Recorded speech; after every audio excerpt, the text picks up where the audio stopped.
আসসালামু আলাইকুম pro Brazil football fans.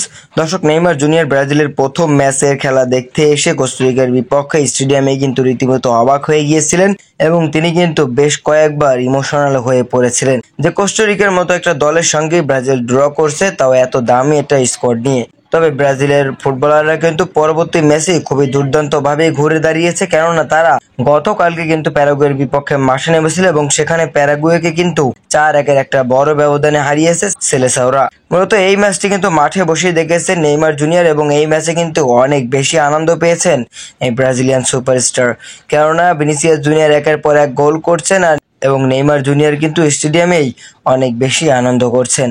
মূলত এরপরে কিন্তু নেইমার জুনিয়র ব্রাজিলের ড্রেসিং রুমে গিয়েছিলেন এবং সেখানে সমস্ত ফুটবলারদের সাথে তিনি দেখা করেছেন, আড্ডা দিয়েছেন, ভিনিসিয়াস জুনিয়রের সাথেও আড্ডা দিয়েছেন।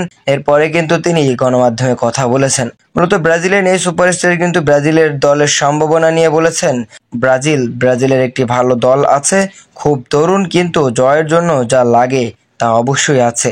এই মুহূর্তে বিশ্বের সেরা খেলোয়াড় সম্পর্কে মানে ভিনিসিয়াস জুনিয়র সম্পর্কে নেইমার বলেন, ভিনিসিয়াস জুনিয়র এই মৌসুমে তিনি যা দেখিয়েছেন তার উপর ভিত্তি করে তিনি অবশ্যই ব্যালন ডি'অর জেতার যোগ্য।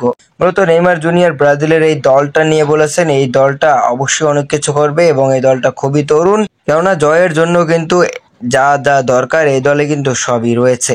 এরপরে ভিনিসিয়াস জুনিয়রকে নিয়ে নেইমার বলেছেন, তিনি এই সিজনে যে পারফরমেন্স করেছেন সেই পারফরমেন্সের ভিত্তিতে কিন্তু ভিনিসিয়াস জুনিয়রই এবারের ব্যালন ডি'অরটা জিতবেন।